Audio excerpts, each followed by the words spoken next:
Hello दोस्तों, मैं भंवर सिंह और आप सभी का मेरे सुरतरंग चैनल पर स्वागत है। दोस्तों, आजकल नेपाल सुर्खियों में है, पूरा नेपाल जल रहा है। वहां पर 3 दिन पहले ही तख्ता पलट हुआ है। वहां के युवाओं ने, जिनको जैम जेड कहा गया, वो ग्रुप जिनके सोशल मीडिया के उपयोग पर प्रतिबंध लगा दिया था, वहां की सरकार ने, तात्कालिक सरकार ने, उसके बाद से विद्रोह हुआ। वहां महंगाई भी बढ़ी, बेरोजगारी भी बढ़ी हुई है, जिसको लेकर के युवाओं में काफी समय से रोष था। और आखिरकार जब ये प्रतिबंध लगाया गया सोशल मीडिया पर, तो और युवाओं के मन की जो भड़ास थी वो निकल गई। वो बहुत क्रोधित हुए, संगठित हुए और उन्होंने पूरे नेपाल को आग के हवाले कर दिया, जिसके अंदर राष्ट्रपति भवन, प्रधानमंत्री भवन, उप प्रधानमंत्री भवन, अनेक सरकारी इमारतों को जला दिया। वहां के प्रधानमंत्री केपी शर्मा ओली को जान बचा करके विदेश भागना पड़ा। बहुत सारे मंत्री और अधिकारी भी हेलीकॉप्टर में लटक लटक करके भाग करके गए। और उसके बाद में अभी वहां पर सेना ने कमान पूरी संभाली हुई है, लेकिन अभी कोई सरकार का तय हुआ नहीं है। और कल तो हद हो गई जब वो विद्रोह तख्ता पलट करने वाले युवा ही आपस में 2 गुट बना करके आपस में झगड़ पड़े, और जिसमें भी काफी लोग हताहत हुए।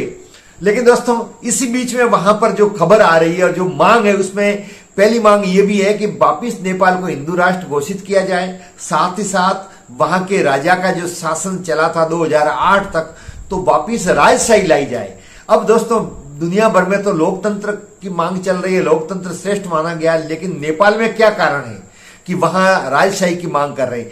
तो दोस्तों, 2008 तक वहां पर राजशाही थी। 2008 से लगा करके 2025 तक, जिसमें मात्र 17 साल में वहां पर 14 बार प्रधानमंत्री बदले हैं। मतलब सरकार स्थिर रही है नहीं।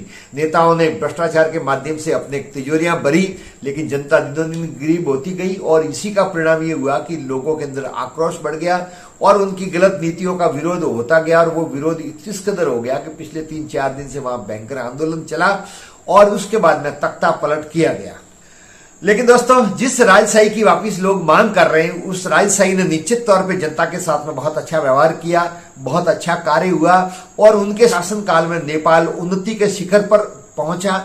बहुत अच्छी व्यवस्था रही। उसी का परिणाम है कि वापिस राजशाही की मांग कर रहे हैं। लेकिन क्या दोस्तों, आप जानते हैं कि इस नेपाल के राज परिवार का राजस्थान से संबंध है, और राजस्थान से भी उस जगह से संबंध है जिसको कहते वक्त भी बड़ा हमको गर्व महसूस होता है। जी हाँ दोस्तों, ये जो नेपाल का राज परिवार है, इसका संबंध है मेवाड़ से। मेवाड़ का जो राज परिवार है, उसी का एक वंश है। वो गया नेपाल और वहां जाकर के नेपाल पर विजय प्राप्त की और नेपाल के राजा बने।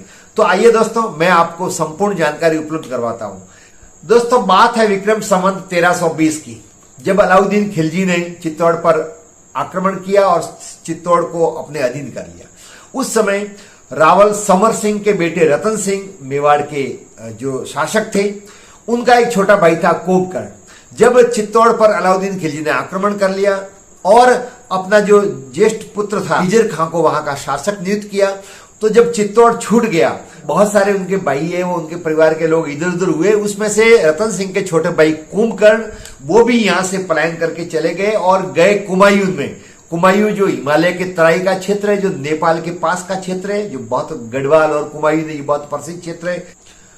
तो दोस्तों, कुंभकर्ण चूंकि राज परिवार से थे, मेवाड़ के, मन के अंदर चाहत थी सत्ता प्राप्त करके अपना साम्राज्य स्थापित करने की। तो जो कुमायूं गए, कुमायूं के बाद में वो गए पाल्पा।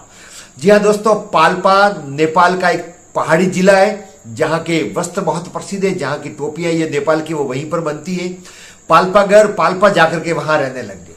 पाल्पा में रहने के बाद में वो अपने क्षेत्र का विस्तार करते गए।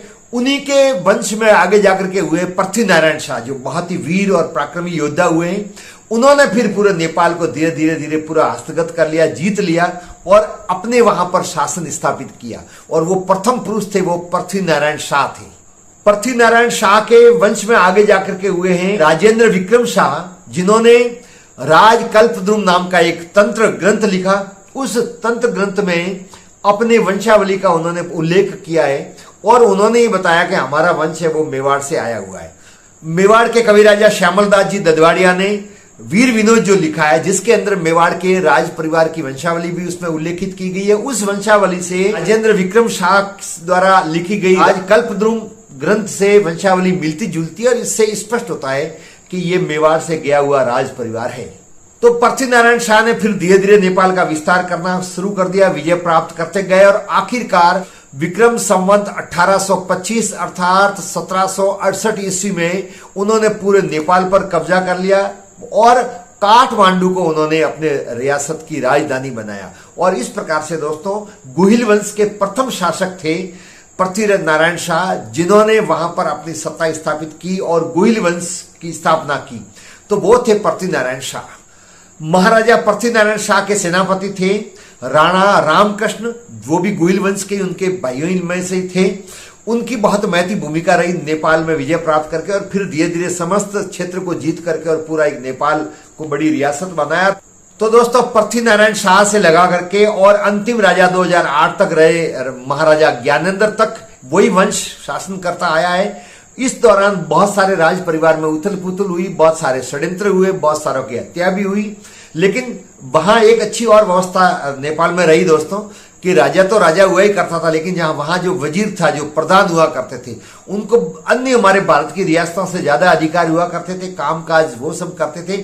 जिसमें भीम सिंह थापा प्रधान हुए, जंग बहादुर जैसे प्रधान हुए, जिनको जंग बहादुर को तो अंग्रेजों ने बहुत बार सम्मानित किया। जो हमारे यहाँ राजा महाराजाओं को उपाधियां दी जाती है, वो उपाधियां जंग बहादुर को दी गई और उन्होंने बहुत सारा विकास भी नेपाल का करवाया और वहां प्रधानमंत्री की महती भूमिका रही।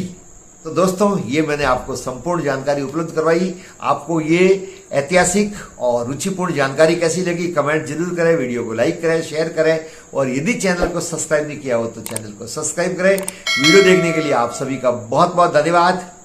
जय हिंद।